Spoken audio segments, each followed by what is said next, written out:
Hi everybody and welcome to my channel.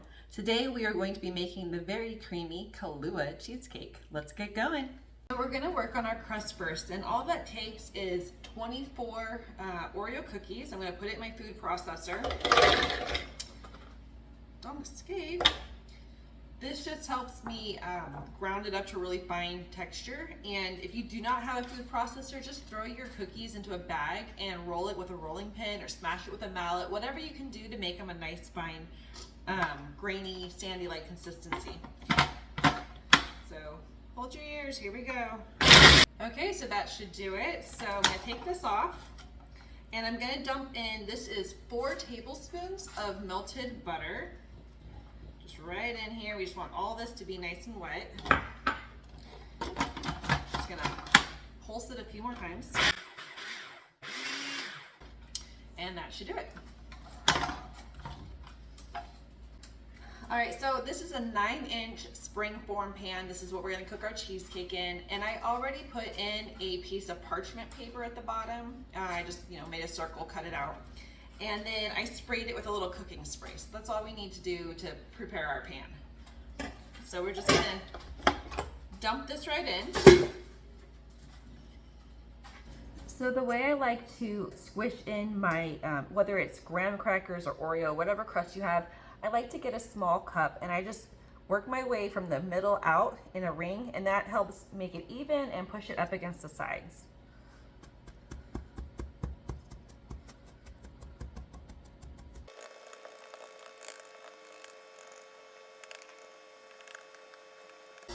So now that we have our crust in here, I'm gonna throw it into the oven at 350 for about 10 minutes, and that's just to cook it a little bit, get some. So I have pulled out our cookie crust. It's sitting here to cool, and now we're gonna go ahead and work on our cheesecake batter. So we're gonna put in 32 ounces or 4 of the blocks, and we're gonna put this into our mixer, and we want it to get very nice and smooth. I don't remember if I mentioned this or not, but the cream cheese and the eggs that we're going to put in later, they have to be room temperature. It just really helps mix it all together really nice and smooth. This still needs a little bit ways to go. See, it's still clumped up on here, which means it's not close yet. So we're just going to keep mixing it until it's nice and smooth. And really, when we put the sugar in, that's when it's really going to smooth out.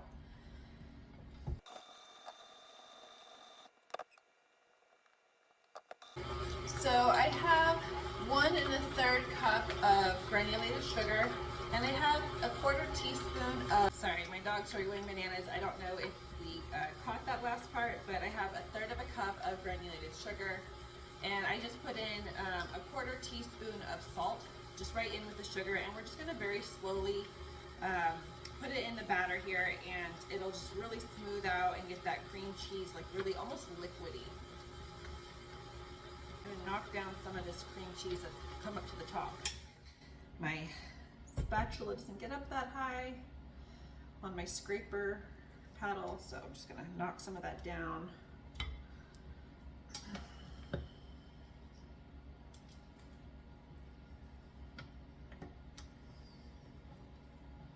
Keep going.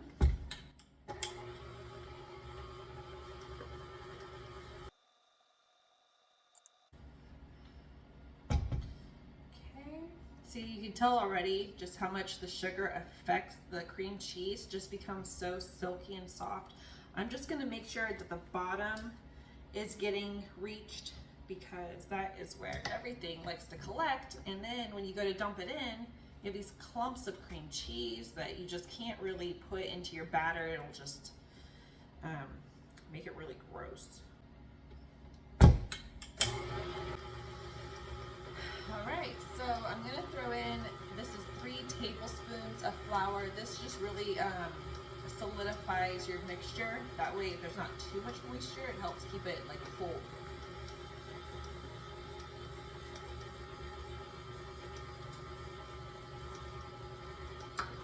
Next, I'm going to throw in 2 tablespoons of cocoa powder.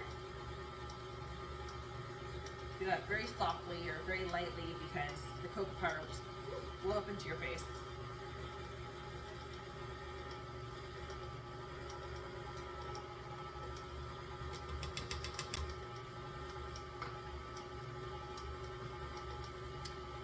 have 1 tablespoon. This is instant espresso. You can use instant coffee.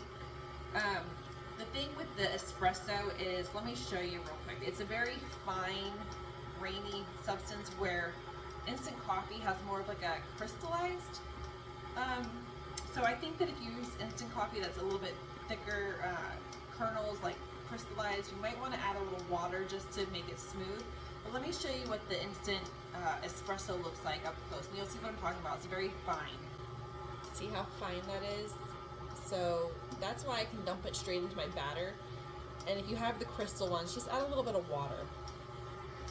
I'm just gonna dump the espresso powder right in.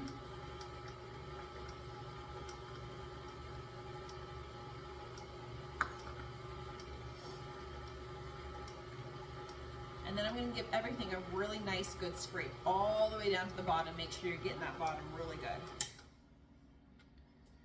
Oh, and the paddle, because it sits right there on the top, all those powders do. The last time I made this, I don't know what I did different, but it came out so incredibly smooth and silky. So hopefully I can replicate it this time, because I don't know what I did differently. Okay, just gonna scrape everything down. All right, so now we're gonna add in 1 egg at a time, making sure that it's completely combined in between each time. And like always, do it in a separate bowl.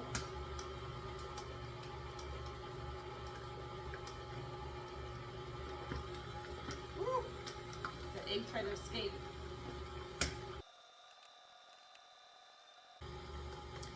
Now I'm going to throw in 1 teaspoon of vanilla.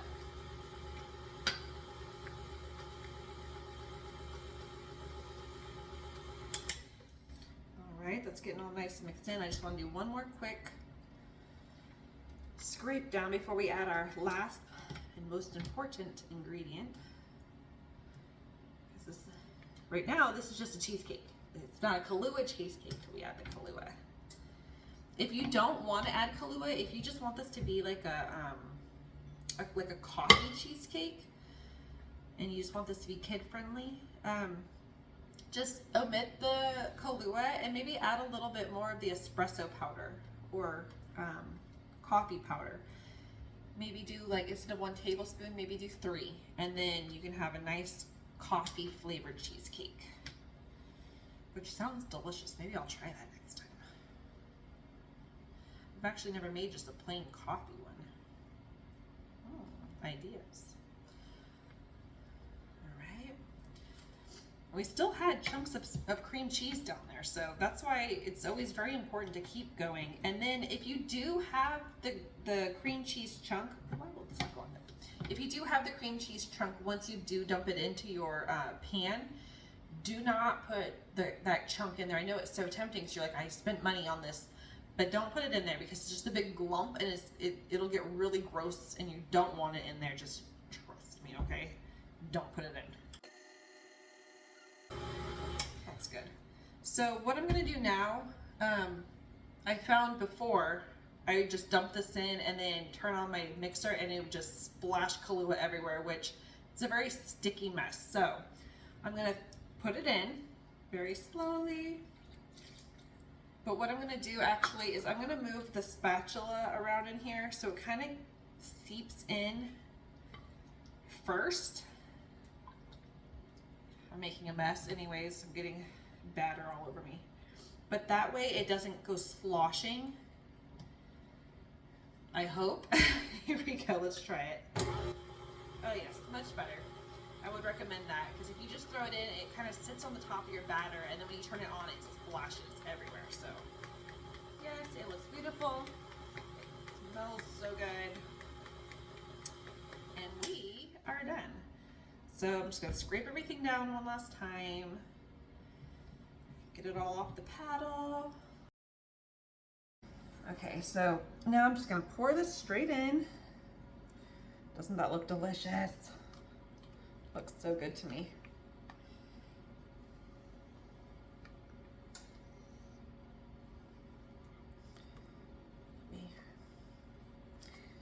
And I still, and I'll show you, I still have chunks of sour cream. No matter how much I scraped down. That's okay. So look at that, the very bottom. You see that right there? The chunks of sour cream cheese. So do not stick it in there, like I said. Just try to get what's on the top of it, maybe a little bit, and that's it. So this looks all lumpy and clumpy. I'm just gonna move this around, kind of jiggle it up a little bit. And then what I like to do with my cheesecakes is I like to slam it down a few times, and it helps raise up any air bubbles that are in there, because the air bubbles will cause cracking. See all those little air bubbles popping? All right. I think that's about good.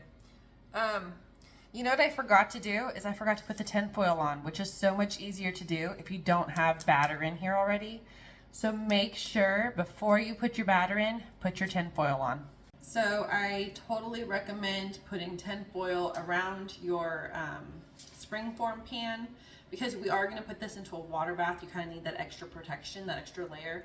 But I was being a dodo bird, and I put my batter in first, which is going to make this a little bit more difficult. Not impossible, but difficult. So I'm going to scoot this to the side. And I took off about 4 pieces of this foil, and I'm just going to fold it in half, each one of these.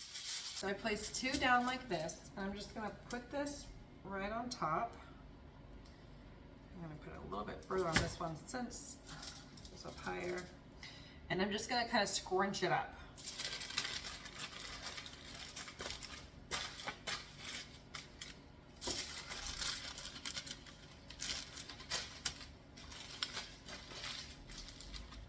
Okay, so we get that side done. I'm going to move it over again. Do the same thing but opposite to the top and bottom. About there. Make sure you're getting top and bottom because we want it all to be covered. About there. And we're just gonna scrunch it, scrunch it, scrunch it. I know I have such great technical terms. Basically, just any way you can get it on there where you're gonna have a double layer of protection from the water. All right, so I'm gonna set that to the side. Okay, so if you've watched how to make my lemon cheesecake, you'll know that I like to use a roasting pan, mainly because it has this rack in it already, so your water's not sitting like all the way in the bottom. There is gonna be water that comes up the side, which is why we have the extra protection. I put hot water in here, and you only fill it up about maybe an inch or so, half an inch, because you want that steam to come up, and that helps with the cracking as well for your cheesecake. So I'm just gonna throw this right in here. So we're gonna place this in the oven on the lower rack at 325, and we're gonna put it in there for roughly 50 minutes. I like to start checking it at the 30-minute mark because I just tap the side, and if it's super jiggly, then you wanna keep it in. But if just the middle is a little jiggly, then we're gonna turn off the heat, crack the door about an inch, maybe 2, and let it sit in there and finish cooking for another hour. So let me pop this into the oven. Okay, so now is the moment we get to unlock this and hope everything stays in place. Yay, looks pretty. Hopefully the middle is cooked. So I'm gonna decorate this a little bit. I'm gonna put heavy cream, just as much as you want. If you've never made homemade whipped cream, it's just heavy cream, a little powdered sugar, and whatever flavoring you want. So I threw a little powdered sugar in, probably just maybe 1.5 to 2 teaspoons. I'm just gonna free pour the Kahlua. It's really just as much as you want. It's probably just around a teaspoon. And then we're gonna whip this up into nice stiff peaks.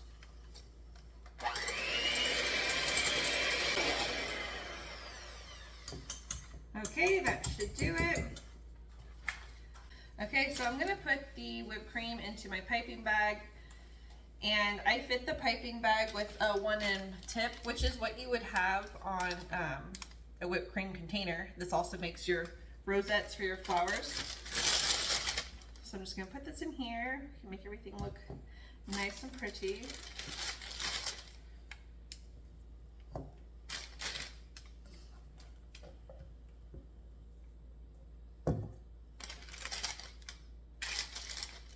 Okay, so I'm just gonna pipe some little,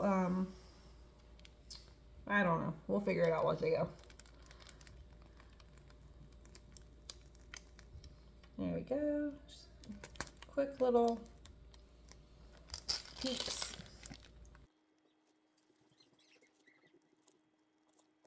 Okay, now if you watched my video from last week, I made the mini eclairs and I had a little chocolate dipping sauce. And I had a tiny bit of that left over, which I just kept sealed in a container in the fridge. And that'll last up a couple weeks. And it turns into a really nice soft ganache. But now I microwaved it for a few seconds just to make it a little bit more liquidy. And I'm just gonna kind of drizzle that on top of everything. Makes it look yummy. And that's about it. And then if you want, you can add little chocolate covered espresso beans or just leave it as it is. And now it's the best part, it's time to eat it. Okay, now here comes the moment to find out if the center is completely cooked. Hopefully it is.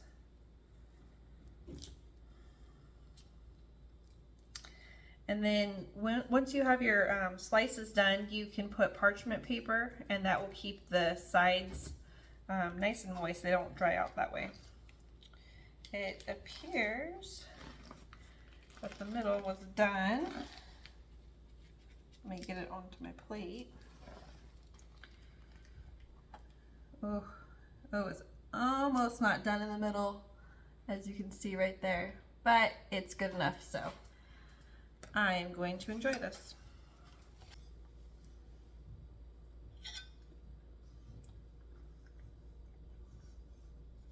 Very good, very rich. If you like my recipes and would like to see more, please like and subscribe below. Have a good night, everybody.